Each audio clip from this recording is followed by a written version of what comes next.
देखिए सिलेबस जो आपके इस पेपर का है वो स्टेप बाय स्टेप है। मतलब कि फर्स्ट यूनिट में हमने ये जाना कि एंटरप्रेन्योर होता कौन है, एंटरप्रेन्योरशिप किसे कहते हैं, ठीक है, क्या कैरेक्टरिस्टिक चाहिए, क्या क्वालिटीज चाहिए, प्रोसेस क्या होगा, कितने तरीके के एंटरप्रेन्योर होते हैं, थ्योरीज क्या क्या है एंटरप्रेन्योर की, प्रॉब्लम्स क्या आ रही हैं, ये सब था यूनिट 1 का सिलेबस। अब यूनिट 2 में आगे बढ़ रहे हैं और जब एंटरप्रेन्योर के बारे में हमें सारी चीज़ें पता लग गई हैं, ठीक है, उसके बाद सेकेंड यूनिट में हमें बात करनी है एंटरप्रेन्योर डेवलपमेंट प्रोग्राम्स की, ठीक है, EDP, short form is EDP, entrepreneur development programme.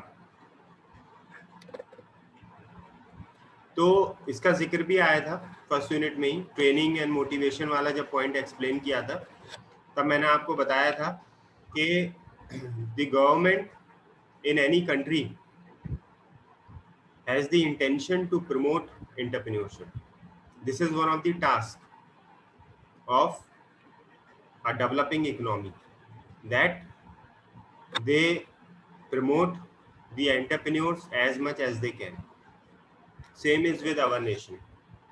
Okay, in India also the government has different programs in different phases and the government needs to promote entrepreneurs. So those programs basically are known with the name as Entrepreneur Development Program. So just have a look at what does it mean. सबसे पहले आप development का मतलब समझिए। Entrepreneur development का मतलब क्या है? It's an act of encouraging people for entrepreneurial career and making them capable of exploiting business opportunities.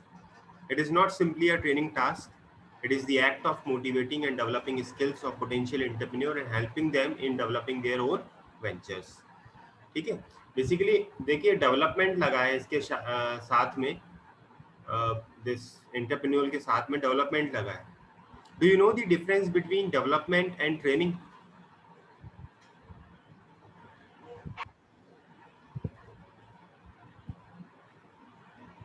Is there any? हाँ,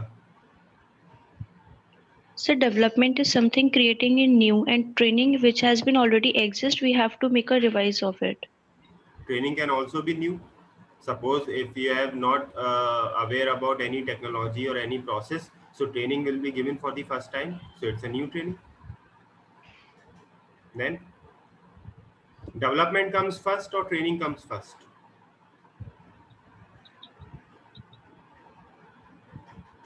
Anyone? Sir, Training comes first. Sure. ठीक बता रहे हैं आप सृष्टि, ट्रेनिंग कम्स फर्स्ट। देखिए जैसे प्रांजलि ने भी बताया कि ट्रेनिंग और डेवलपमेंट में इन्होंने बात करी कि training is generally for the repeated task and development की जब बात करते हैं it's for a new task. लगभग ऐसी बात नहीं है, लेकिन हाँ ये कह सकते हैं कि ट्रेनिंग रिपीटेडली दी जाती है, but training can also be given for the new purpose, for the new task, ठीक है। And once that task is complete, the training is over. Means suppose करिए कि if you have a batch of 50 people newly recruited in any organization and they are for the marketing and sales department, so you need to groom them, you need to train them. So you will be training them for a week or 15 days or a month, telling them that how to market, how to generate the sales, what their company is, what the product is, right? So this is the part of training. Since they are the newly recruited people, so they were trained for the first time. Next time when the training occurs, that will be on different topic. But you see, training is a short term, you can say, process, or training is for the short term. Means you train the people and then they will go back and start their job. While when we talk about the development is a continuous process. It will not stop anytime. It comprises of training. Development में training शामिल है, तो training बहुत छोटी सी चीज हुई, development is a broad term, right. तो ट्रेनिंग कई तरीके की दी जा सकती है। डेवलपमेंट सतत चलने वाली प्रक्रिया है, कंटिन्यूस चलने वाला प्रोसेस है। डेवलपमेंट कभी भी रुकता नहीं है। हम अगर ये कह दें कि साहब बरेली का डेवलपमेंट हो चुका है, नहीं हुआ है, कंटिन्यूस हो रहा है, ठीक है। जब भी बरेली में कभी सड़कें बनेंगी या ब्रिज कंस्ट्रक्शन होगा या फ्लाईओवर बनेंगे या बाईपास बनेंगे, हम कहते रहेंगे कि डेवलपमेंट हो रहा है। इंडिया में कितनी सरकारें आई, कितनी गई, लेकिन 1947 के बाद से भी लगातार यहाँ डेवलपमेंट हो रहा है। तो बात यही कही जाएगी कि डेवलपमेंट इज कंटिन्यूस। ये बात क्लियर है? Yes, sir. ठीक है। तो development is a very broad term और डेवलपमेंट की बात की जा रही है। तो यहाँ पर आप समझ सकते हैं कि किसी भी देश में जो सरकार है वो डेवलपमेंट चाहती है। एंटरप्रेन्योर्स का ट्रेनिंग उसका एक पार्ट है, ट्रेनिंग तो दी जाएगी डेवलपमेंट के लिए, ठीक है। तो डेवलपमेंट का बेसिकली यहाँ मतलब क्या है एंटरप्रेन्योर डेवलपमेंट का, कि गवर्नमेंट ये चाहती है कि ज्यादा से ज्यादा एंटरप्रेन्योर्स इस फील्ड में आए, यानी कि बिजनेस की फील्ड में आए, वो अपना वेंचर या ऑर्गेनाइजेशन सेटअप करें, खुद भी रोजगार पाएं, 50 और लोगों को रोजगार दें, ठीक है। उससे क्या होगा, जो भी लोकल मार्केट की रिक्वायरमेंट्स है, ठीक है, लोकल मार्केट्स की रिक्वायरमेंट्स है वो लोकली पूरी हो जाएंगी। आपको किसी पे निर्भर नहीं रहना पड़ेगा, ठीक है। जैसे बरेली में अगर आप देखें तो ब्रेड खाते हैं सभी लोग, ब्रेड, ठीक है। Yes, sir. तो सभी के घर में ब्रेड आती है। तो ब्रेड बेसिकली नेशनल लेवल पे भी बन रही है। कुछ ऐसी ब्रेड है जैसे ब्रिटानिया वगैरह, वो दिल्ली में भी बन रही है, ठीक है। कुछ और एक अच्छी ब्रांड आ गई है, वो नेशनल लेवल पे बन रही है, लेकिन कुछ लोकल लेवल पे भी बन रही है, बरेली में भी बन रही है। जैसे मॉडर्न ब्रेड है या और भी 2-3 तरीके की जो ब्रेड्स हैं वो बरेली में बन रही है। तो वो बरेली के एंटरप्रेन्योर्स हैं जो ब्रेड बना रहे हैं। ऐसा नहीं है कि आप दिल्ली से ही आएगी ब्रेड तभी बरेली में ब्रेड खाई जाएगी। तो बरेली की रिक्वायरमेंट को पूरा करने के लिए, लोकल मार्केट की बात कर रहा हूँ, लोकल मार्केट की रिक्वायरमेंट को पूरा करने के लिए लोकल ही आपको एंटरप्रेन्योर्स क्रिएट करने होते हैं जो वहीं का वहीं रॉ मटेरियल लेके प्रोडक्ट को बेच दे। ऐसे एंटरप्रेन्योर्स बेसिकली गवर्नमेंट फोकस करके चलती है। गवर्नमेंट का फोकस ये नहीं रहता है कि लार्ज कंपनीज क्रिएट करें, एमएनसीज क्रिएट करें, नहीं। गवर्नमेंट का फोकस रहता है कि स्मॉल स्केल और मीडियम स्केल इंटरप्राइजेस पे कंसंट्रेट करके चले, because they are the backbone of any economy. देखिए एमएनसीज में हर किसी को जॉब नहीं मिल सकती, पहली चीज, ठीक है। बहुत हाई फाई कंपनी आ जाएगी, उसके लिए स्किल चाहिए, प्रोफेशनल क्वालिफिकेशन चाहिए।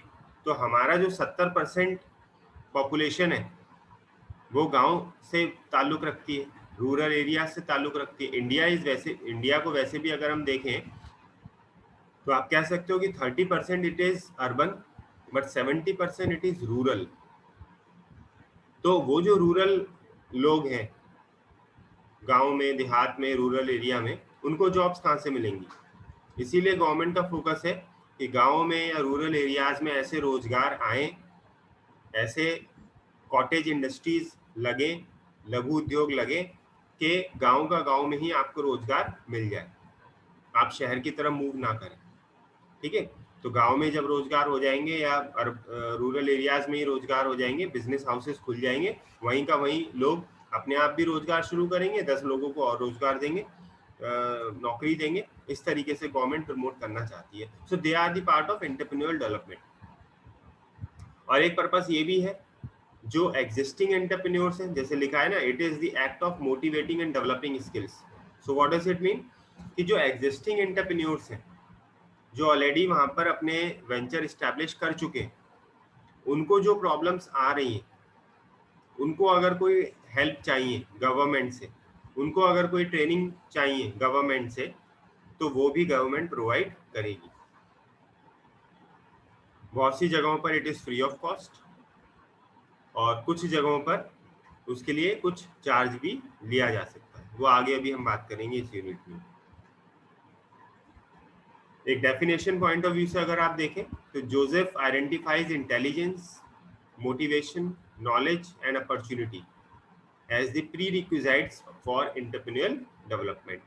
यानी कि जोसेफ स्टीपेनिक ने ये बताया कि साहब अगर आप एंटरप्रेन्योरियल डेवलपमेंट चाहते हो तो आपको इंटेलिजेंस क्रिएट करनी पड़ेगी, लोग विवेकपूर्ण बने, इंटेलिजेंट बने, उनको मोटिवेट करना पड़ेगा, नॉलेज इम्पार्ट करनी पड़ेगी ट्रेनिंग के माध्यम से, और अपॉर्चुनिटीज को ढूंढना पड़ेगा।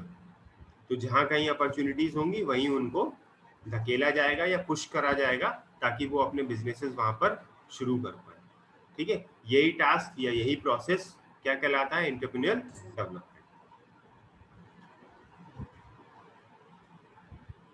बात समझ में आ गई वाली एंटरप्रेन्योर डेवलपमेंट की? Yes, sir.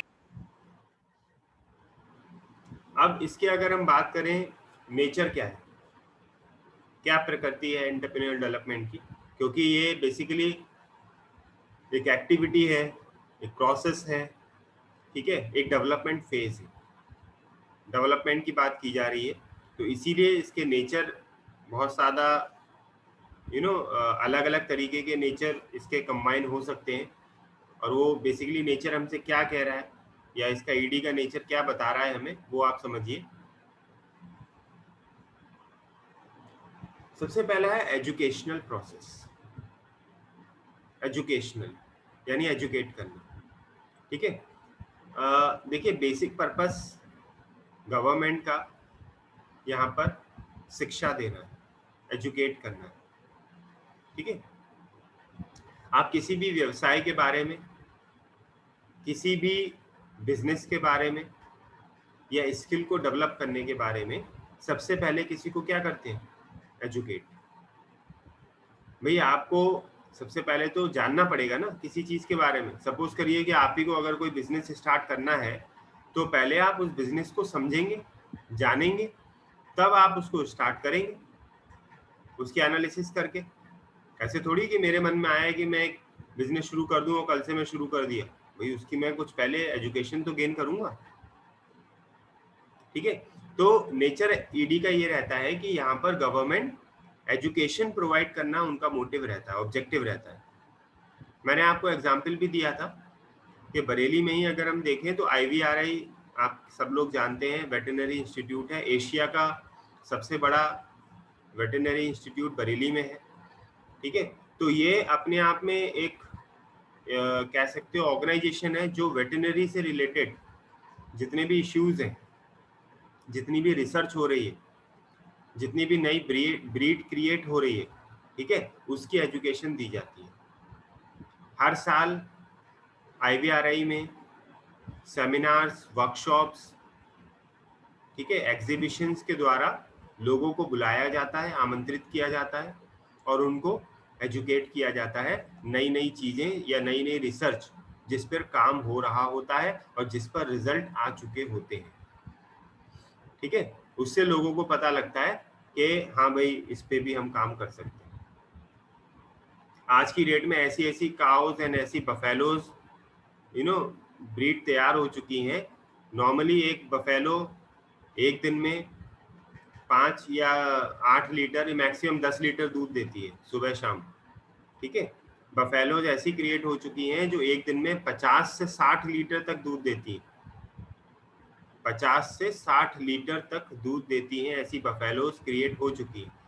विदेशों में भी डेनमार्क है, स्विट्जरलैंड है, वहाँ पर भी ऐसी बफेलोज हैं, काउज हैं जो एक दिन में 80 लीटर तक दूध देती है। तो बेसिकली वो उस एनवायरनमेंट में है, मतलब वहाँ ठंडा क्लाइमेट है। इंडिया में वो बफेलोज एज इट इज नहीं आ सकती क्योंकि वो जीवित नहीं रह पाएंगी, वो उस क्लाइमेट के लिए नहीं बनी है। लेकिन हाँ उनके DNA ट्रांसफर और उनके जीन ट्रांसफर करके बायोलॉजिकली उनमें चेंज करके यहाँ की बफेलोज को उनके जैसा बनाया जा रहा है। तो ये IVRI में कंटिन्यूस ये चीजें चलती रहती हैं। अब अगर किसी को डेयरी खोलनी है तो उसके लिए तो फायदे का सौदा है। अगर आप एक बफेलो खरीदते हैं तो लगभग 80-90 हज़ार या 1 लाख की एक भैंस आती है नॉर्मली, अगर हम कहें हिंदी में, ठीक है। आपको लगता है कि बहुत हल्का बिजनेस है ये, नहीं, ठीक। तो पैसा खर्च होगा इसमें भी। हाँ, गवर्नमेंट इसके लिए ग्रांट भी दे रही है।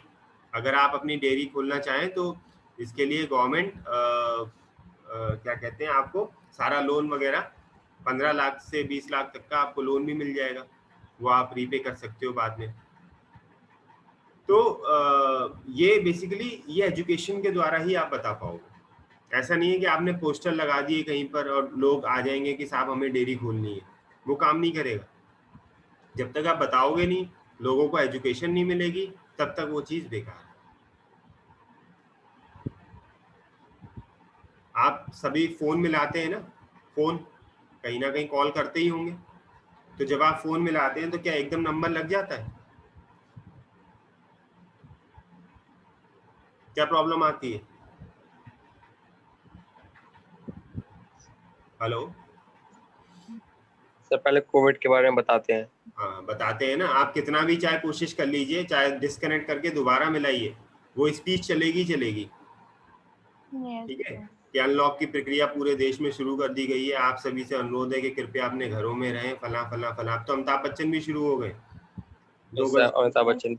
है ना, 2 गज जरूरी, बहुत है जरूरी, मास्क नहीं तो ढिलाई नहीं, पता नहीं क्या क्या बोलते हैं। मतलब आपको सिर्फ इतनी बात कहनी है घर पे कि हाँ मैं 2 मिनट देर से आऊंगा या 2 घंटे लेट आऊंगा, तो इतना कहने के लिए पहले आप 5 मिनट की स्क्रिप्ट सुनिए। तो ये फ्रस्ट्रेशन भी है, मतलब कि यार सबको मालूम है तो ये क्यों बेकार में ये चीज चल रही है। लेकिन गवर्नमेंट का क्या इंटेंशन है इसके पीछे, ये बात आपको बार बार बार बार क्यों रटाई जा रही है? ताकि आप भूलें ना, ये एजुकेशन का ही पार्ट है। ठीक है, आपको एजुकेट करने का ही तरीका है कि आप नियमित सफाई रखिए, 2 गज की दूरी रखिए, मुंह पे मास्क पहनिए, भीड़ वाली जगहों पर ना जाइए, पब्लिक स्थानों पर कोई चीज ना छुइए, अगर कोई भी सिम्टम हो तो फला फला नंबर पर 1075 पर कॉल कीजिए। ठीक है, तो ये एजुकेशन दी जा रही है, एजुकेशनल प्रोसेस। क्लियर है? Yes sir. Second, systematic development. देखिए कोई भी डेवलपमेंट, अब जैसे मैंने बताया डेवलपमेंट की बात हो रही है, डेवलपमेंट 1 महीने में, 2 महीने में, 1 साल में, 5 साल में होने वाला काम नहीं है। ठीक है, अगर ऐसा होता तो मोदी जी ने अब तक अमेरिका बना दिया होता इंडिया में, है ना। कांग्रेस भी 50-60 साल रही, और अगर उन्होंने 50 साल, भाई ये नहीं, ऐसा तो है नहीं कि डेवलपमेंट उस समय नहीं हुआ है। आज़ादी के बाद से कांग्रेस रही और 1990 तक, 2000 तक कांग्रेस जब तक रही, तो क्या इंडिया का डेवलपमेंट नहीं हुआ? बहुत हुआ। ठीक है, लेकिन फिर वही बात है, तो क्या हम उसको कह दें कि हो चुका? हो चुका हम कह नहीं सकते, उसके बाद भी गुंजाइश है, हो रहा है। तो 100 साल भी कम है डेवलपमेंट के लिए। तो इसका क्या मतलब हुआ?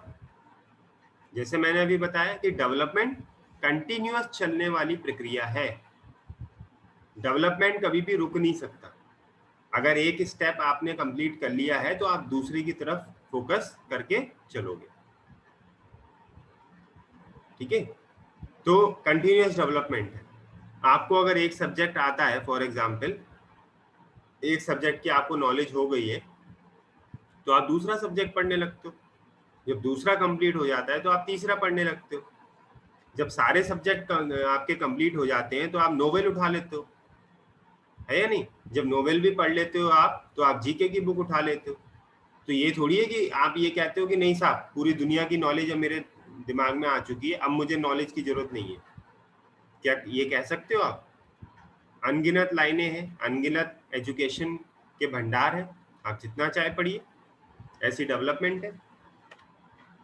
डेवलपमेंट कोई एक दिन में नहीं होता, कोई 1 महीने में नहीं हो रहा। ठीक है, सालों लगेंगे। तो जब सालों लगेंगे तो उसको किस तरीके से किया जाए, इसको एक प्लान तरीके से किया जाता है।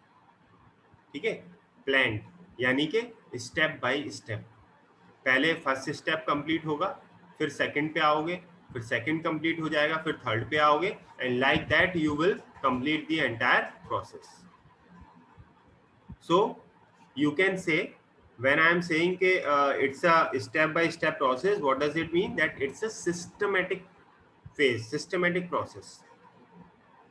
ठीक है, सिस्टमेटिक वे में किया जाता है, हैफजर्ड नहीं किया जाता कि यार पहले ये कर दो फिर ये कर दो, ऐसा नहीं होता, प्लान तरीके से और स्टेप बाय स्टेप ही किया जाएगा। क्लियर? थर्ड है tool of industrialisation. Tool of industrialisation, इसका क्या मतलब हुआ, कोई बच्चा बताएगा? Tool of industrialisation.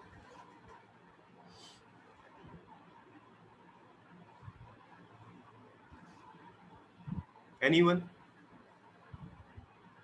who can explain this point?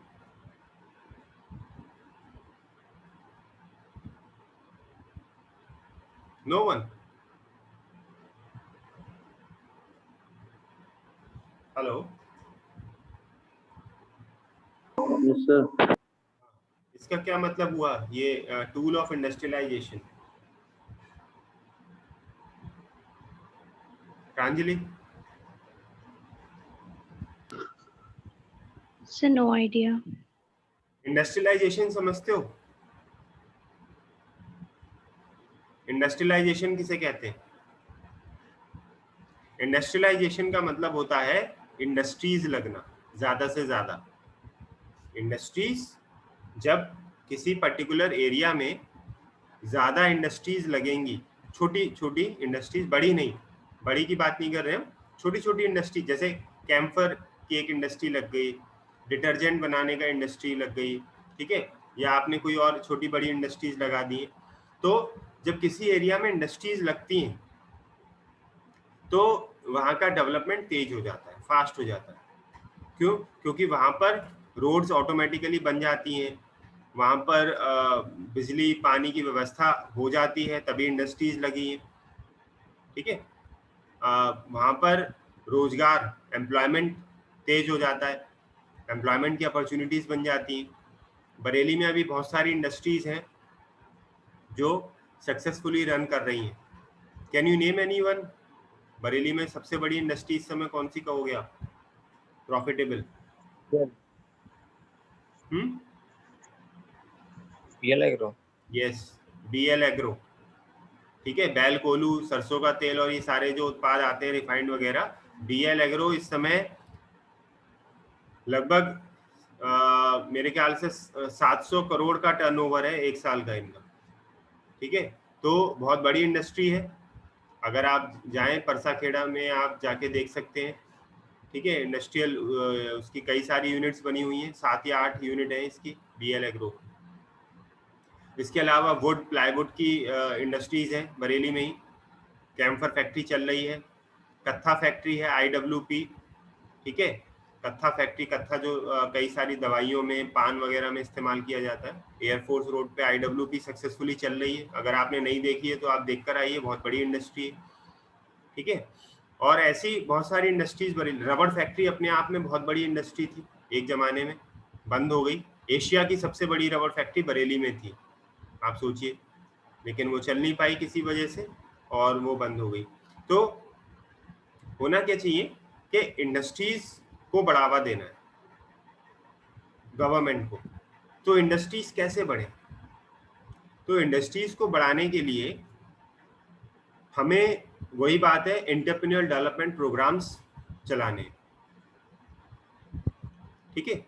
Government जब प्रोग्राम्स रन करेगी एंटरप्रेन्योर डेवलपमेंट के, तो कहीं ना कहीं इंडस्ट्रीज बढ़ेंगी, लोग इच्छुक होंगे, लोग आगे आएंगे और वो अपने इंडस्ट्रीज लगाएंगे। तो हम कह सकते हैं कि इंडस्ट्रीज लगाने का एक टूल है, एक औजार है एंटरप्रेन्योर डेवलपमेंट प्रोग्राम। अगर ये प्रोग्राम कंटिन्यूअस चलाए जाएं, एंटरप्रेन्योर डेवलपमेंट के प्रोग्राम्स अगर कंटिन्यूअस चलाए जाएं, तो हम पाएंगे कि कुछ सालों में किसी भी क्षेत्र में जहां प्रोग्राम चलाए जा रहे हैं वहां पर इंडस्ट्रीज बढ़ जाएंगी। अब क्लियर है? वहां पर इंडस्ट्रीज बढ़ जाएंगी, ठीक है। तो ये हमें 5-6 साल अगर किसी क्षेत्र का डेवलपमेंट करना है, हमें अगर यूपी का डेवलपमेंट करना है, तो क्या करना पड़ेगा यूपी की सरकार को? यूपी की गवर्नमेंट को यूपी में, उत्तर प्रदेश में एंटरप्रेन्योर डेवलपमेंट प्रोग्राम चलाने पड़ेंगे अलग अलग शहरों में, और फिर उन शहरों का डेवलपमेंट ऑटोमेटिकली, जब छोटी बड़ी इंडस्ट्रीज लग जाएंगी तो ऑटोमेटिकली वो तेज हो जाएगा। ठीक है, फिर आ रही है बात Yes, sir. Based on entrepreneur motivation.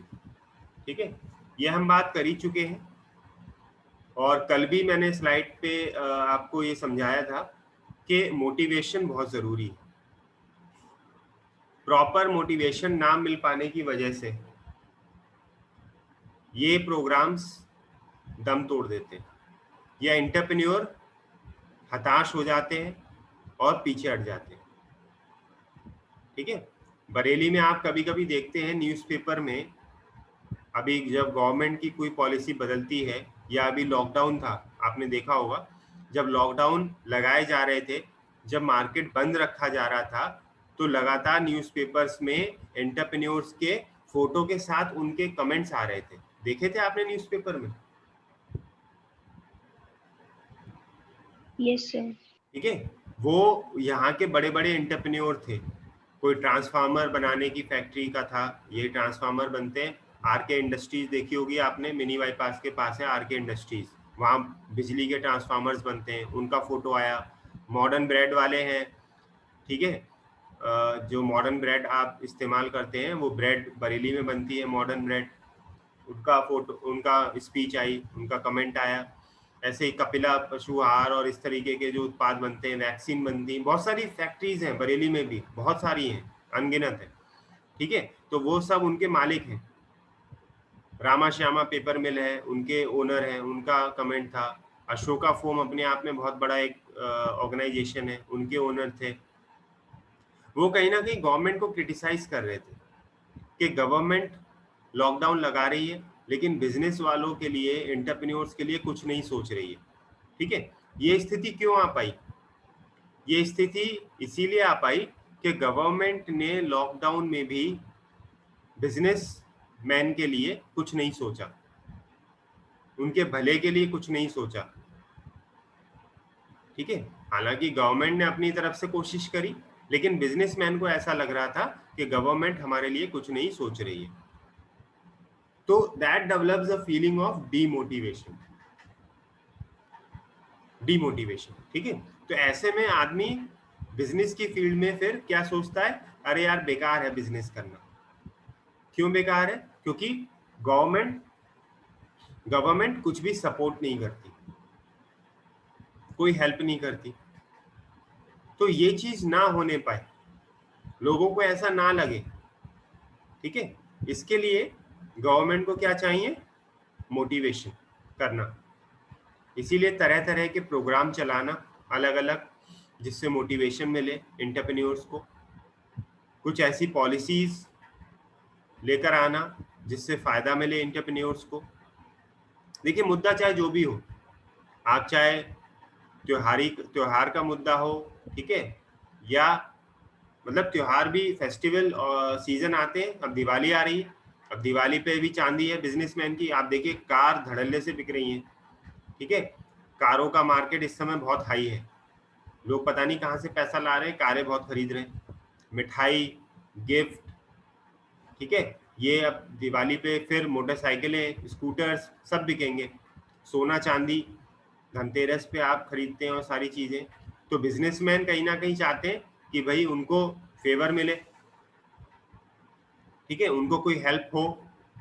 Government अगर यही कह दे कि भाई धनतेरस वाले दिन रात के 12 बजे तक मार्केट खुल सकता है, तो उनके लिए एक मोटिवेशन होगा कि सुबह 11 बजे से लेकर रात के 12 बजे तक मार्केट खुल सकता है। वरना क्या है, आपको 9 बजे तक शॉप्स क्लोज करनी है। लेकिन जो बहुत से लोग हैं जो 9 बजे तक घर लौटते हैं ऑफिस से, वो मार्केट कब जाएं फिर? अगर आप 3 घंटे मार्केट एक्सटेंड कर देते हो, तो that's a kind of motivation for businessman. उसको कुछ नहीं चाहिए, उसको यही चाहिए कि भैया शॉप मेरी अच्छे से चलते रहे, बिजनेस मेरे पास आता रहे, कस्टमर मेरे पास आता रहे, मेरा जो है बिजनेस वो चलता रहे, ये एक मोटिवेशन है। तो किसी भी तरीके से गवर्नमेंट को ये सोचना है कि हम कैसे एक बिजनेसमैन को मोटिवेट कर सकते हैं। मोटिवेशन बहुत ही जरूरी है, और इस मोटिवेशन में आपको जो एंटरप्रेन्योर डेवलपमेंट प्रोग्राम है वो बहुत ही हेल्प करता है। गवर्नमेंट लोकल लेवल पर, जैसे बरेली है तो बरेली में क्या रिक्वायरमेंट्स हैं वो चेक की जाएंगी, यूपी में अगर चल रहा है तो यूपी में क्या सिचुएशन है वो चेक की जाएगी, उसके हिसाब से ऐसे प्रोग्राम्स को बनाया जाता है मोटिवेशन के लिए। ठीक है, आप टैक्स कम कर दीजिए, जीएसटी अगर आप कर रहे हो, कुछ उत्पादों पे आपने देखा कि 18% तक टैक्स ले रही है गवर्नमेंट, जब जीएसटी लगा था स्टार्टिंग में, ठीक है, वो स्लैब कम किए गए भाई 18, फिर उसके ऊपर 22%, 21%, 24%, 5% से स्टार्टिंग लेके 24% तक टैक्स थे अलग अलग कमोडिटीज पे। सर्विस टैक्स में सर्विसेज के लिए अलग थे टैक्सेस। तो गवर्नमेंट ने जब देखा कि इससे बिजनेसमैन आहत हैं या उन्हें ये पसंद नहीं आया कि इतना ज़्यादा टैक्स दिया जा रहा है, ठीक है, तो गवर्नमेंट ने स्लैब चेंज करे। बहुत से उत्पाद जिन पर 18% पहले जीएसटी और टैक्स लिया जा रहा था वो बाद में 5% वाले ब्रैकेट में डाल दिए गए, कि आटा, दालें, ठीक है, नमक, घी, तेल, इन पे भी पहले 18% था, उस पर कम किया गया। एग्रीकल्चरल प्रोडक्ट्स पे भी कुछ जो टैक्सेस लगा दिए गए थे वो हटाए गए। पेट्रोकेमिकल्स पे आपने देखा गवर्नमेंट ने हाथी खड़े कर दिए और अभी भी कोई कंट्रोल नहीं है पेट्रोल के उत्पादों पर। तो गवर्नमेंट ने उसको सोने चांदी की तरह डेली चेंज होने वाला बना दिया कि भाई डेली का डेली उस पर आप क्या करोगे, अपने हिसाब से प्राइसेस सेट करोगे। यानी जो कंपनीज हैं इंडियन ऑयल और एचपी वगैरह, भारत पेट्रोलियम, वो डेली अपना प्राइस डिक्लेयर करेंगी पेट्रोल का, डीजल का, डेली। पहले ऐसा नहीं था, पहले फ्लक्चुएशन होती थी, फिक्स रहता था प्राइस पेट्रोल का, ठीक है, और अगर कभी बढ़ा तो बढ़ गया, लेकिन अब डेली का प्राइस सेट होता है सुबह, जैसे सोने और चांदी का होता है। ये गवर्नमेंट ने चेंज किया, ठीक है, ताकि इससे जो कंपनीज हैं उन्हें घाटा कम हो, इंडियन ऑयल और एचपी वगैरह को। वो वेट ना करें कि साहब 15 दिन बाद रेट रिवाइज होंगे, रोज कर सकती है रिवाइज, उन्हीं के हाथ में ही है, गवर्नमेंट को बताने की जरूरत नहीं है। जो भी क्रूड ऑयल का रेट होगा उसके हिसाब से वो चेंज कर सकती है। तो ये जो बेसिकली फैसिलिटीज है ये उनको मोटिवेट करने के लिए है। ये जो जितने भी चेंजेस किए गए हैं, गवर्नमेंट चाहती है कि एंटरप्रेन्योर्स मोटिवेट हो और आगे आके अपने बिजनेस को वो अच्छे से चलाएं, रन करें।